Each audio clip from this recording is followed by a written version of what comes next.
Let's lie down. Bit of wake me up Pilates. So first of all, laying on a hard floor, is that okay for all of you? As in, I know you've got a mat, but some of my clients take a little bit of time to just even have to let their back settle and we have to fidget around a bit. So if you do feel you need to do that, then feel free to do. Let me go. Right, let's get you moving then. So we're going to reach the arms up overhead and we're going to just get the shoulder blades moving in the socket. So nothing's moving except my arms. They're just going side to side. One arm's having to bend, other arm's having to lift. And we're just spending a little bit of time just to check that you're lying with as much gap between each vertebrae as you can. So if you need to wriggle some distance between your hips and ribs, please do so. Tune into your breath work. We're not doing too many of these, not very exciting. Just exhaling as I lower my arm. One more each way.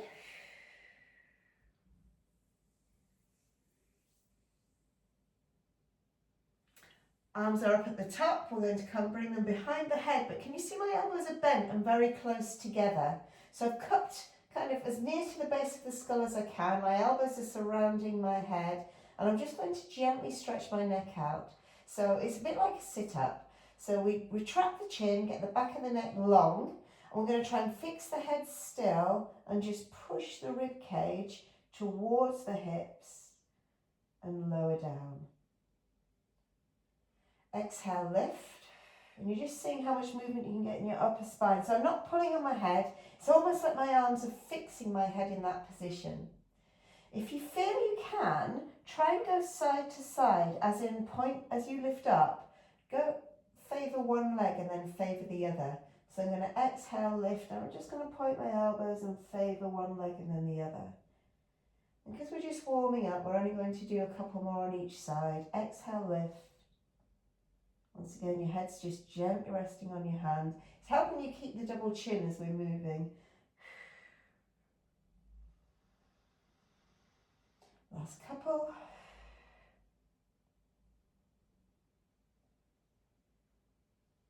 So we'll revisit upper body in a moment. Let the head land down. Just hold the back of one leg, stretch the other leg out, and then change sides as soon as you've got your maximum stretch. We're not doing too many of these either. So it's a bit like a knee to nose single leg stretch, but you're trying to get your glutes to work, just gently. So by the straight leg, really locking out's the wrong term, really stretching out and pressing the thigh towards the knee. And I was doing this yesterday, making up body parts. I think I wanted people's feet below their ankles or something weird like that. Pressing your thigh towards the floor, you're trying to feel your bum round, your bum squeeze every time you stretch your leg. But the leg that's in the air, you're holding the back of it as well. So you can push against that. So 4 more, and just notice muscles warm in the back of the thigh.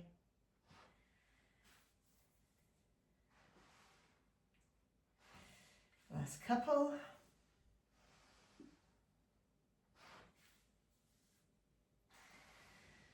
Switch on your Pilates core. Let's go into some hip bridges. So just make sure you feel solid in the abs. Inhale to prepare, and then exhale, roll up. And this is definitely about trying to get the spine moving comfortably. So you're just trying to see if you can start to wake up the back. Give the spine some breakfast. Seeing if you can notice one vertebrae land at a time.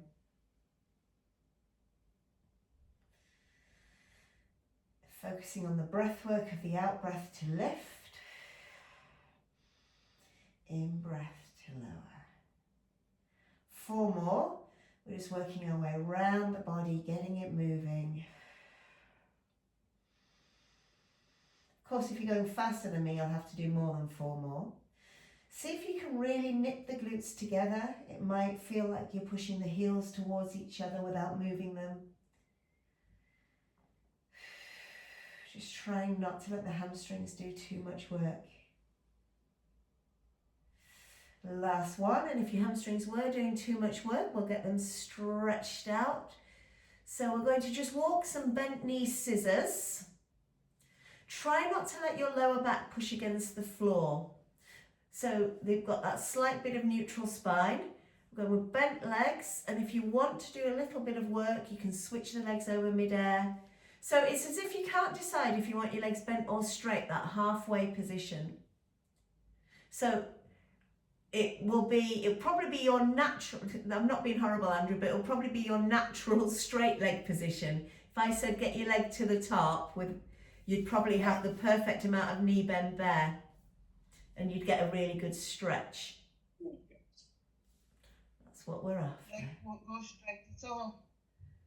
No, that's fine. That's the perfect position as well. Just a couple more. And then what tends to happen on this one, definitely with Andrew and a little bit on Judy, and it has to me, but it doesn't used to, is we've suddenly noticed that we've got our head in this backwards position, our chin's tucked away. So let's get that stretched out again. Hold the back of the head back to exercise number 1, just 6 of these. Stretch the back of the neck as if you're in traction, get a comfortable version, and just do 6 of these crunches, 6 of these upper body lifts. Exhale, lift. And it's keeping the chin tucked in on the way down as long as you feel safe to do that. That's the bit that will stretch out the upper body, the neck, the nervous system around there. That's it. So elbows are very close together on this one, guys. Really important. Elbows really, I know you're like, make your mind up, Sarah. I'm going to go for 2 more. I think that's 7 for me, but sorry, 5 for me. And just keep the double chin on the way down. So on the last one, really keep that double chin. It's just really going to stretch you out. Okay, link your fingers, take your arms overhead, pull on your fingers. Just a little bit of time to try and get your back flat. So I'm going to get you to try and do a hip bridge in this position. Pull on your hands, lift your hips up. Now your elbows are hopefully on the floor. Nice adjustment, Deborah. Or your elbows as close to the floor as you can. Try and get your ribs on the floor. So you're going to exhale, see how close you can get your ribs on the floor without the elbows lifting, and then let everything land. Don't worry if the elbows lifted. The trick is to try and get them closer to floor each time. So get to the top, get to the elbows to the floor. Try and keep them on the floor as you lower down through the ribs. Anybody else tight like me and struggling to keep their elbows down? It's one side. Yeah, that's often the way. Is that a damaged shoulder though, Andrew? Pardon? Is that a damaged shoulder? Yeah. Yeah. Judy, how about this one for you? Can you get the elbows down? No, I'm not down at all. I'm trying to get them as far as I can. Yeah, so the way to get there, let's go for 4 more, because I think loads of people will struggle with this, is to feel as if you're trying to pull the elbows wide. So don't force them down against the floor very hard, go wide instead.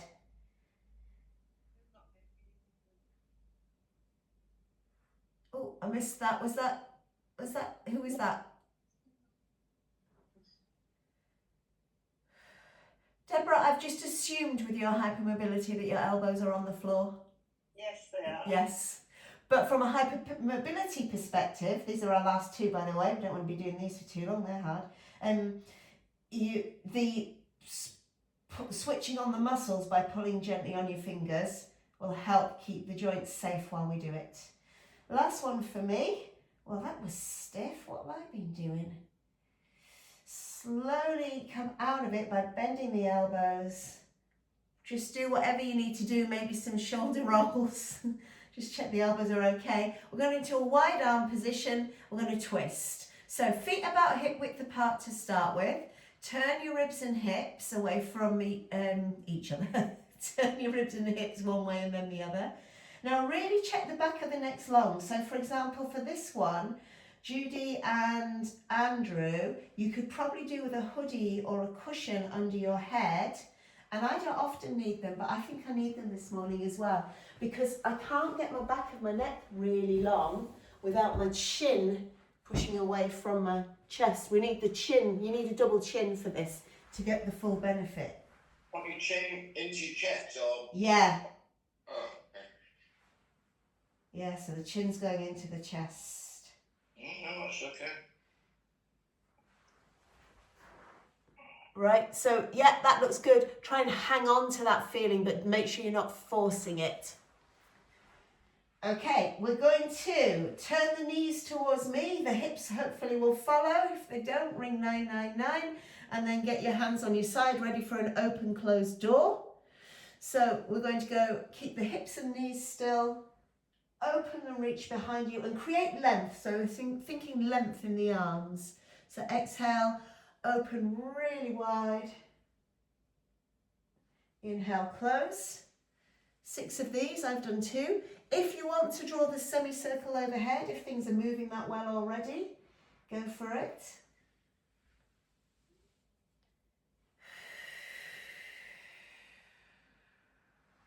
Oh, this cushion's very nice under my head. If it feels more comfortable once you've got a cushion under your head, not for softness, but for alignment, then that does mean we've got some work to do. So me included.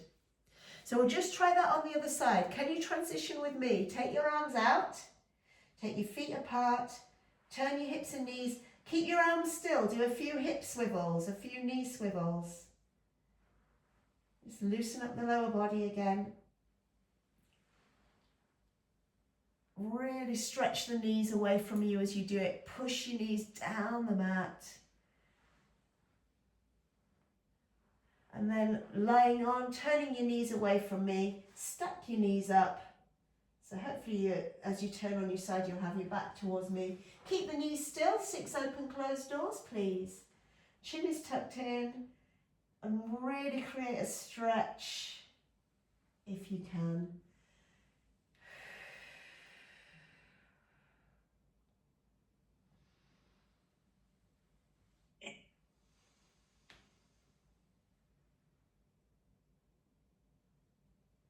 Focusing on our breath work to tighten our core, which I made very clear in yesterday's Pilates sessions. People have probably got bruised sides now. I was jabbing them all over. Last one, lots of length. Stay in the open position. Come onto your back again. Heels as wide as the mat if it doesn't hurt your hips. Judy, sometimes you have to have your feet closer towards each other. And then one more round of twists, just 8 twists in total. Push the knees away, tighten the bum. This is my favourite, and my back loves it. It's often prescribed by physios, this one.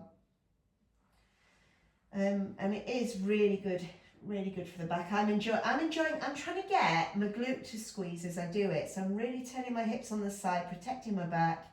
But you can do it in a relaxed manner as well to free off the tightness in the body. Last couple, I think I've done a couple of extras. Right, time to get the upper back freed up. This is where the ball comes into play again. I know, Deborah, you've used it a few times for your hip bridges. So this is going behind the shoulder blades. Probably just at the base of the shoulder blades. And we're going to just see how much movement you've got in your spine. We need to look after the lower back. So I need you to create a Pilates flat back in your lower back. Elbows close together. And you're going to push your chest away from your knees.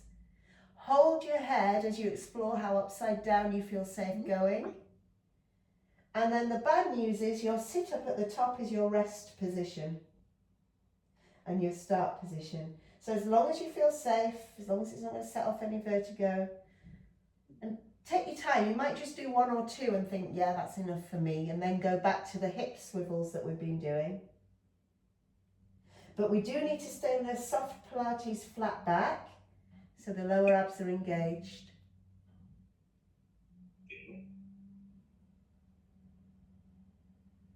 Yeah, that looks good, Judy. 3 more. Elbows in. Even when I go back, I'm trying to keep a double chin, which will feel really weird. Careful. You want to make sure you don't feel discomfort in the neck. Anybody? Sharp bingo if you get your head to the floor.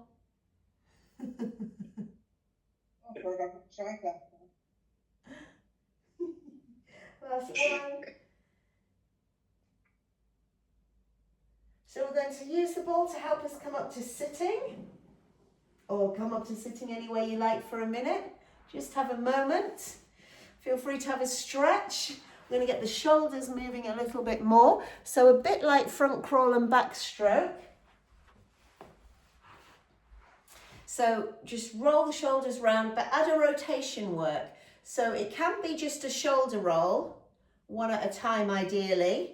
But if it works, and it's up to you if you want the 2 fingers, and you can go for the dance move as well, I don't know, go for it. The first thing is sit with your back really straight and turn your spine. Turn your spine one way and then the other. And then if you're feeling really great, you can start to go into a little bit of work where you tuck the pelvis under and just lean back a little. If not, you're sitting bolt upright. Relax the shoulders, squeeze the tummy. 4 more if you feel you can. Deborah's got the ball between her thighs. That's a great idea. It really helps switch everything on in the core. Then we come up to seated. Hold the back of the neck long. I'm going to do a spine stretch. So once again, you're not yanking your neck, and if you've got any worries about your neck, you wouldn't even hold your neck. It's the same position. So get your hands over the back of the head and try and hold your head in a very slight forward tilt. And your first move is a backwards move. Push your belly button backwards so your whole back's rounded, and then sit up tall. Exhale, push your belly button backwards, a bit like you're doing the beginning of a sit-up, and then sit up tall. That's exactly it. Yep, that's it. So is everybody quite relaxed with their grip on the neck? We're going to have less knee bend. We're going to do the first bit of a sit-up where you're pushing backwards, first bit of a roll back. You're going to keep that roundness, and you're going to see if you can go forward without damaging anything. Then you go backwards into your part sit-up, your part roll back, and you come forward.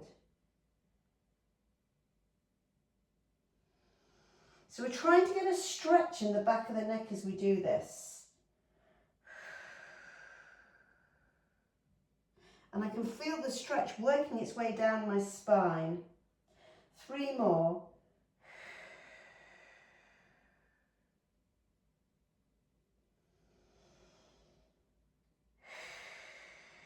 Just holding the head very gently in that double chin position. Last one. That's better, everything's released. Hands by the side. I just want to check in. Are you all feeling okay? Yeah. It's a strange sensation, isn't it? Holding the back of the neck in, that you can get all sorts going in. We'll just do a couple of yes, no's. So literally just saying yes. But when you do it, don't let your torso sink between your shoulders.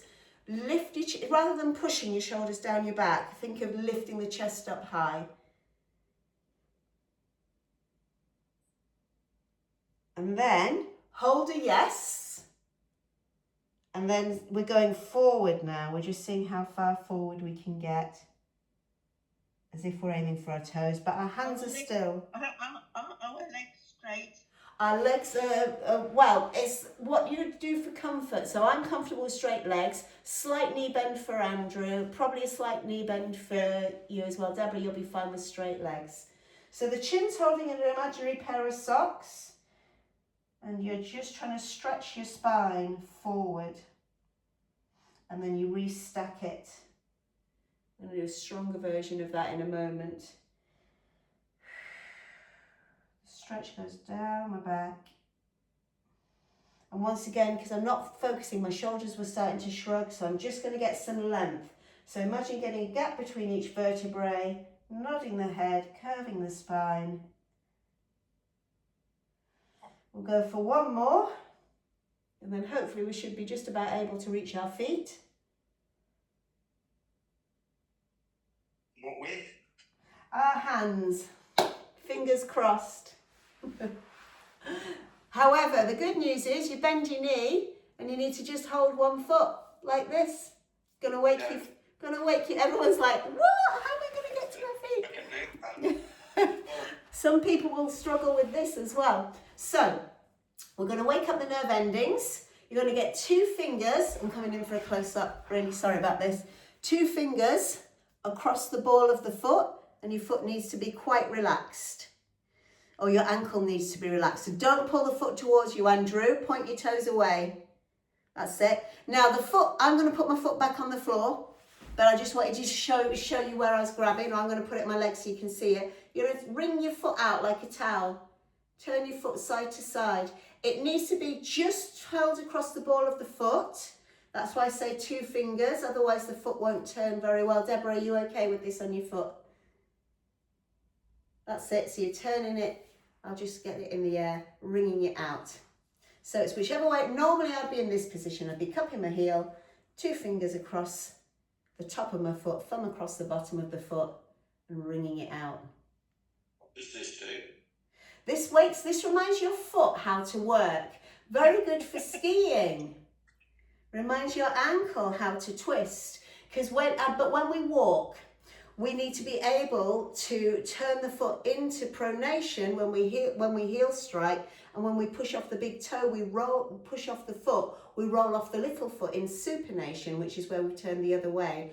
And with there being all these nerve endings that I showed on my video, it needs waking up. 2 more drills for this foot. Bear with me, we won't be there for too long, but it is a wake me up session. You're going to try and wiggle your big toe and not let your other toes move. So I'll move back so you can see me. I'm going to pull my other toes, not my big toe's free. I'm going to pull those up towards me. My ankle is stiff. This is on the same side.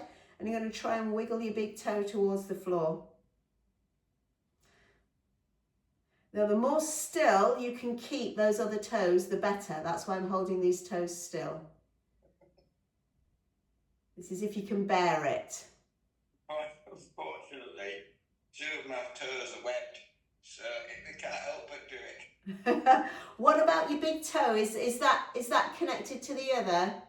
No, but the other one just enjoys being with the big toe, I think. Well, that's why you've got to hold your other toes still, because if you've got the webbed toes, then as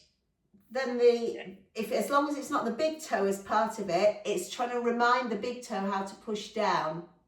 Yeah, okay, got that. Yeah, because that will strengthen the arch of the foot, which will help improve the knees. It hurts the arch of the foot. Yes, it should feel like it. I'm hoping worked would be a better move than hurt. Yeah. Right, and then the last one for that foot to wake it up is sliding it along the floor. So you're going to try a decent knee bend, toes are down. How far out can you slide the foot without the toes leaving the floor? Good luck, everyone. This comes with a cramp warning, and then slide it back in. It's keeping the toes on the floor, particularly the big toe. My whole foot's flat though, the heel's down as well. It's not on the mat, because my mat drags. Oh yeah. Yeah, I'm just making lines in my carpet because I'm on the carpet today. And there's a point where if you really go for it, you have to really work your calf to keep the big toe down. 6 of these, I'm on number 4. Oh, I know. Who would have thought we're getting the most noise and feedback from the footwork? Yeah. We don't normally do it, do we? No. Okay, just stretch your leg out, pull your toes up towards you, give me a wave or whatever you need to do to get the feeling back in your foot. We'll quickly whiz through the other side. I quite often will do this, particularly on this side. So remember, this needs to be a relaxed foot. It's only 2 fingers across the ball of the foot, and it depends whether, it's just whatever position you can get to your foot in. So I'm quite comfortable, opposite hand to heel. Thumb across the ball of the foot, 2 fingers across the top, but make sure your toes are pointing away from you, Judy. So when your foot's in dorsiflexion, everything's switched on and fixed on. So point the toes into this plantar flexion, and that will, so the toes need to point away from you. That's it. You'll feel there's a lot more movement. But it's finding a way to get there. So, Deborah, will your knee let you bend enough? Not on this side, no. So a different way to do it would be probably a standing foot circle, but you might be able to do it here, standing foot circle, where you're trying to move the heel around. Yeah. So you do some circles with your heel in the air, but then you try and turn your foot side to side as well. It's not quite the same effect, but it's just to twist it.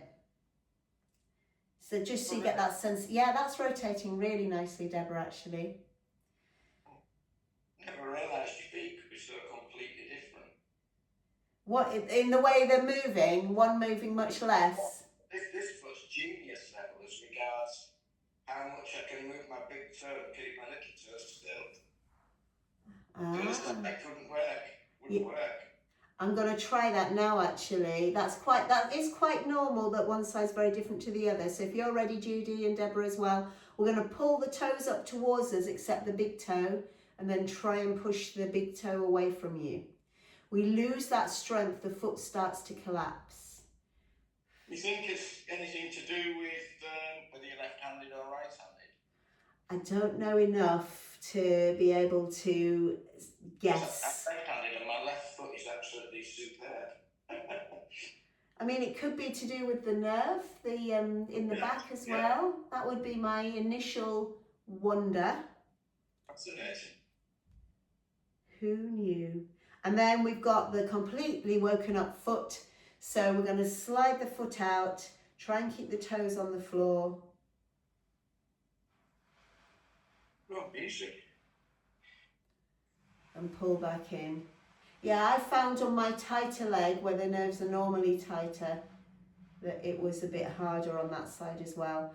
But the range of movement, I've got all the toes on the floor. I can feel my calf working a bit as I concentrate to keep the toes on the floor. Deborah's giving me a wave with her foot, which would suggest Your heel on the floor as well? yes.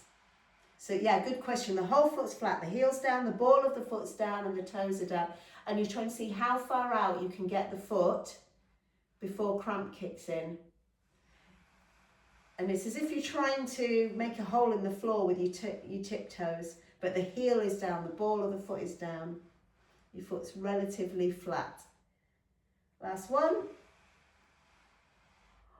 Just stretch your legs out, maybe pull the toes towards you, get everything moving. Very nice.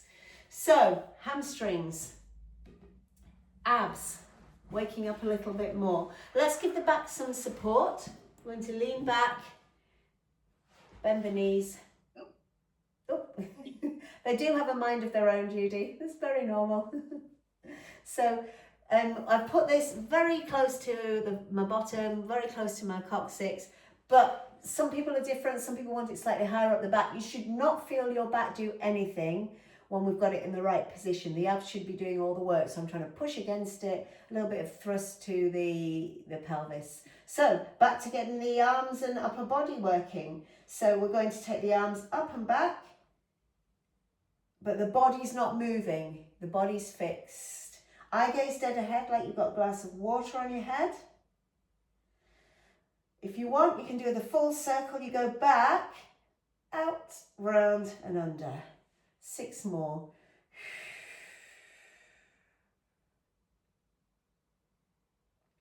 Now just watch your neck on this one, Andrew. So because you're working hard, your head's yanking forward, a bit like that funky chicken dance.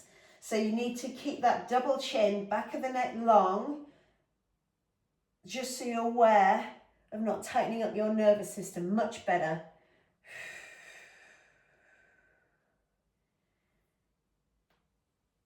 Last couple. My shoulder joints are really sore. Are they normally sore, or is it just today? No, this is something again that's been over the last few weeks. I'll have to get more information than just sore. The question would be, does this move make it worse while you're doing it? No, I can just feel it. Okay, you're just aware of it. So if nothing's changing pain-wise, let's keep the joint moving. That's a good one for shoulders. We'll have to talk about it a bit more and see what's going on. Let's bend the spine sideways. So we're going to get this against the hip. I've nipped part of it under my bottom and the floor, between my bottom and the floor, but just part of it. And we're going to try and get the waist to bend sideways. So a little bit like when we drape over the carriage in Reformer, Deborah. So I'm going to straighten out my top leg. And I'm going to have one hand, my hands shoulder width apart. I'm going to stretch them away. And try and get the back to get a bend. Andrew, is your back okay with this? Yeah, that's fine, I think. Yeah. Judy, back okay? Yeah, I've probably not got this in the right. Yeah, play around with it. So Deborah's just moved hers a little bit more kind of rib cage and a little bit further forward on her body. So play around with it. It's just to get a really good stretch. The move is good. We're going to lift and lower the straight leg. So you've turned your chest towards the floor. The ball is somewhere where you've got some really nice support. You're just getting a pleasant stretch in your upper body. And then we're going to have a go at lifting and lowering the outstretched leg. So we're going to exhale, create length. Try and get your bum to squeeze. Dig your heel away, lead with the heel. And we're going to exhale, lift and then lower. Lift and lower. Is that all right for everyone? We're not going for height, we're going for length, by the way. Is it all right having one forearm down? Yeah, absolutely. As long as you're just getting a really nice curve to the spine, head's as close to the floor as you can on this one. Hold the leg up in the lifted position. Push the leg back, a bit like a side kick. Bring it forward a little and then go back and stretch. You're trying to get your bum to work. Yeah, that's definitely getting my bum to work. Ooh. Finally. Exhale, stretch. Let's focus on the Pilates breath for a moment. Upper body relaxed, core switched on. Exhale, stretch. Check the lower back's not doing some work. 4 more. Ooh.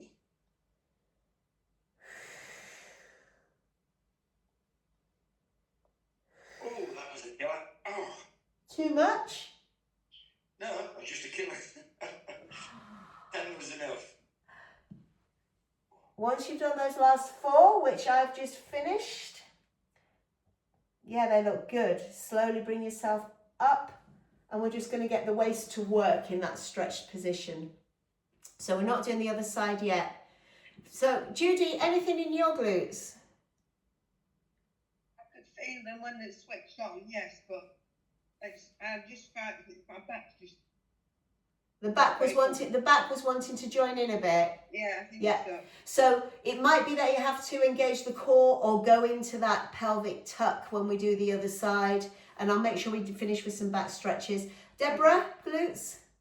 Yeah, I actually felt it on that side for once. Oh, well, I mean, your glutes are normally fairly well behaved. I will move us on in a second, but what I wanted to briefly say, Deborah, is we talked about getting the glutes going, but it's the chain reaction. It's all the muscles that help that we must start working on now. So fabulous.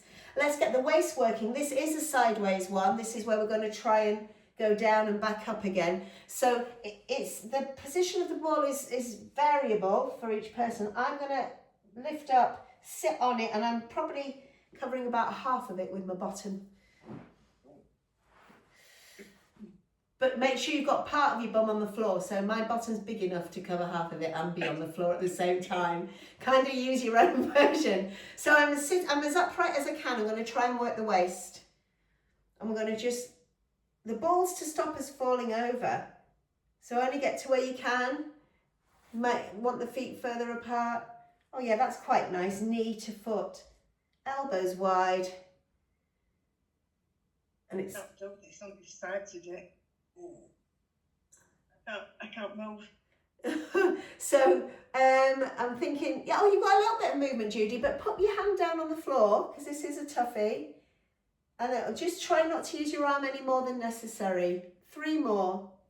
Create length as you go down, especially Deborah. Think push long in the spine. Oh, that's harder. Great range though. Last one. Come on. Feeling okay? Woken up? Yeah. Turn the legs the other way. We're just going to stretch out the waist that's just worked really hard. If your knees don't bend, then you can have your legs in front of you. And we're going to do this mermaid stretch first. I'm disappearing off all the cameras. So you've turned your legs the other way. You're going to try and get your hand off the floor. This is sometimes one for a yoga block as well, to give you more room to move, or you might need the legs in front. So the bit of the waist that's just worked really hard to stop you falling over, you're trying to stretch it.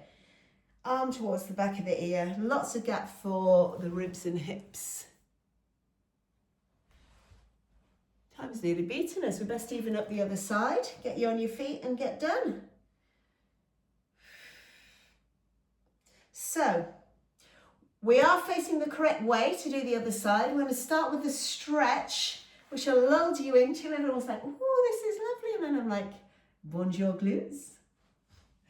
So I put this at the side of my body, but you might need it under tummy a bit more.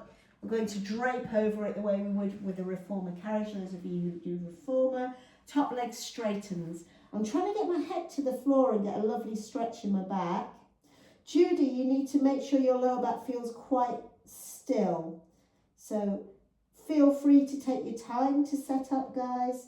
To keep the lower back still, we need to engage the lower abs, like the pubic bones being dragged up towards the belly button. And then we're going to try and just lift the leg up and down.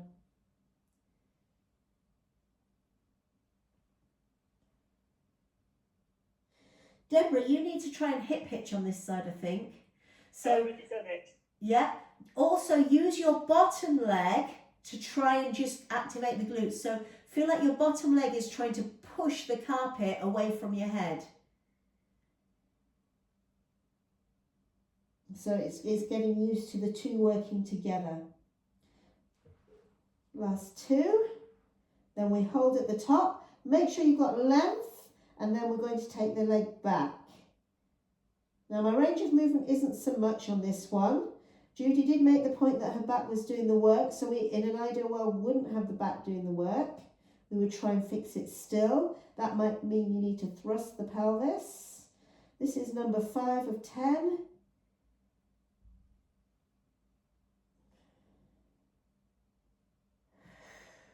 Focusing on our breath. 2 more for me. Definitely awoken the glutes very nicely. Coming on up, and then we're working the waist. So we're trying to use the ball to stop us from falling over, which is why I'm half on it and half not. I'm going to find a slightly wider leg position as well. So those of you who can get both bum cheeks to the floor, that's a nice position to start with. You'll find it easier, and I can do it on this side. If you're struggling, put your hand down on the floor to assist.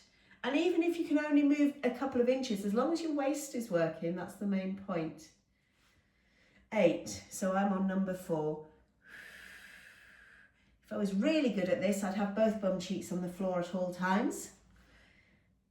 But I've only just managed to get one bum cheek to land on the floor, so one step at a time. That's taken me a few years. Create length, last 2, hand down if it's too much. So this side's behaving, Judy, a bit more. Yeah, this side's okay. Yeah. Last one, and then we need to stretch out that waist by just turning the feet the other way to the other side of the body and doing that side stretch. Oh, you okay, Deborah? Yeah. Oh. So I've just popped my feet to the other side of the body. Once again, remember you can have the legs in front. If you did do this version, you'd have both bum cheeks on the floor. And we're just going to... Oh, I've got both hips to the floor. That's unusual. Work in progress. That's it. Just tip the other way, Andrew. So grab your ankle with your left hand to left ankle, and right hand in the air. No, that That's works. it. Yeah. Last couple.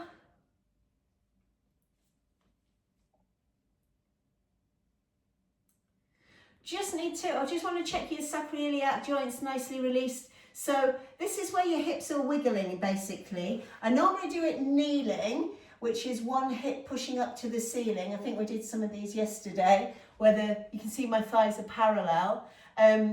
So you can do this lying on your back, Deborah, and work your abs. And if anybody wants to try both, join me and Deborah in a minute.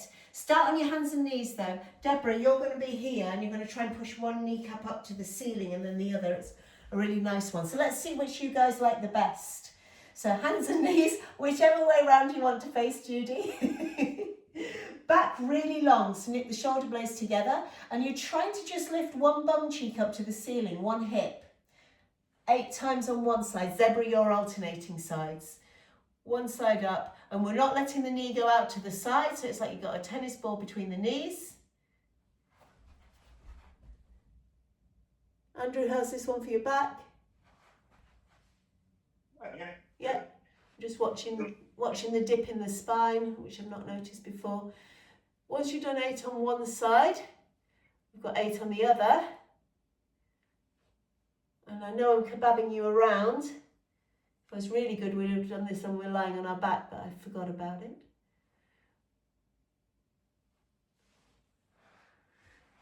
How's that one feeling, Deborah? Actually, that's quite nice. It is a really nice one. So we're going to do the same release for our back, lying on our back, guys.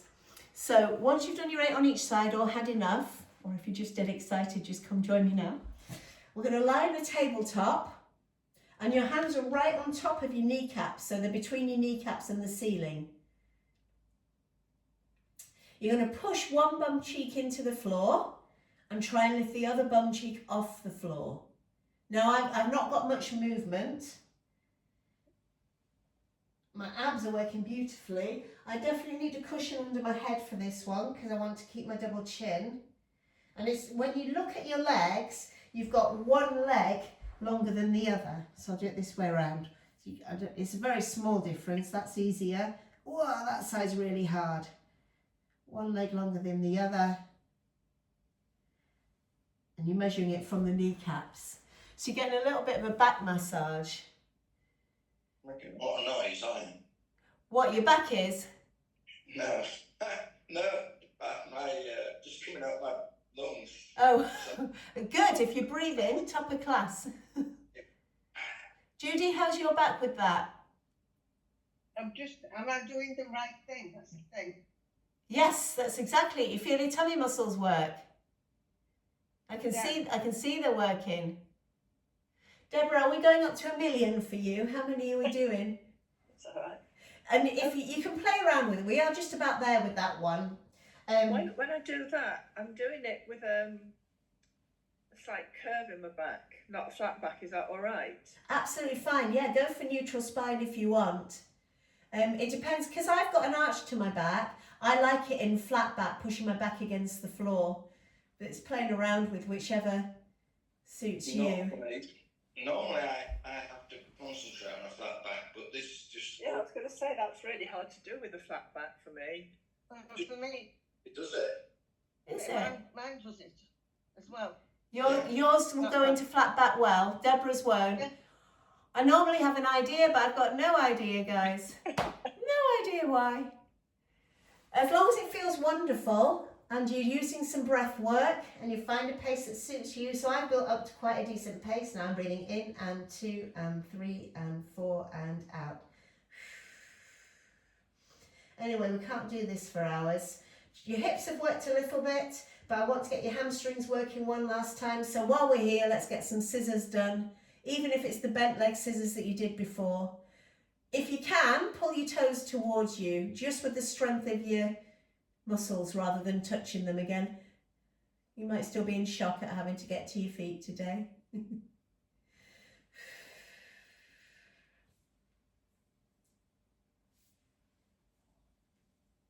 Last couple. Hip release, whether that's hip bridges. I much prefer the twisting side to side. Let's get the arms overhead. I'm going to get rid of my cushion just for these. And we'll just do 8 to 10 twists, pushing your knees away from you. Back of the neck long. Elbows as close to the floor as we can. My elbows are much closer to the floor now. Try not to let my upper back arch, so imprinting a little bit. So the shoulders are still, but the ribs might twist a little bit.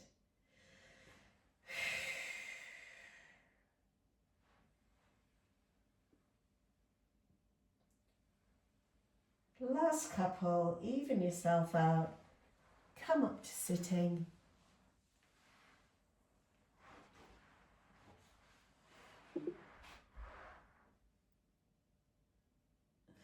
Energizer to finish. Maybe use your Pilates ball, but you can do it without. We're going to do seated Pilates 100s. So I would probably get the ball higher up the back than normal. So I'm going to go kind of bottom rib. So you can lean back a little bit more, right at the base of my ribs. I'm thinking, Andrew, because we're going to try and get the feet off the floor, that you need to lie back more. Oh, can you do it there? No, there. So you just need the ball further up your spine. Get it kind of on the rib cage. Judy, a bit higher up, that's it. Pilates flat back. So we're going to pump the arms for level 1. Level 2 is you're holding one knee really close towards you. Oop, balance, Sarah. Level 3 is both legs are in the air. Level 4, shoot the legs up to the ceiling. Oh, that's hard to balance with the ball. Oh, make sure it's not going into your back. If it's going into your back, you might need the ball even more towards the shoulder blades. I know, we're waking up your balance. I gaze dead ahead. Shocking at this time of the morning. 5 more breaths. Out and 2 and 3 and 4 and 5 and in and 2 and 3 and 4 and 5 and out and 2, 3 and 4 and 5 and in and 2. Squish the ball.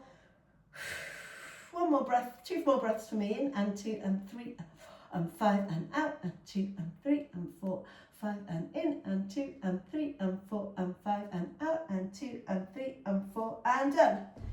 Ooh, that was a lively ending. Well, But I think we just about covered everything. We've stretched. Keep an eye on that neck position. We all do it where me too, we slouch forward, the chin is away from the chest, and this gets tighter and we just sink. We need to learn to have that lift and relaxed upper body.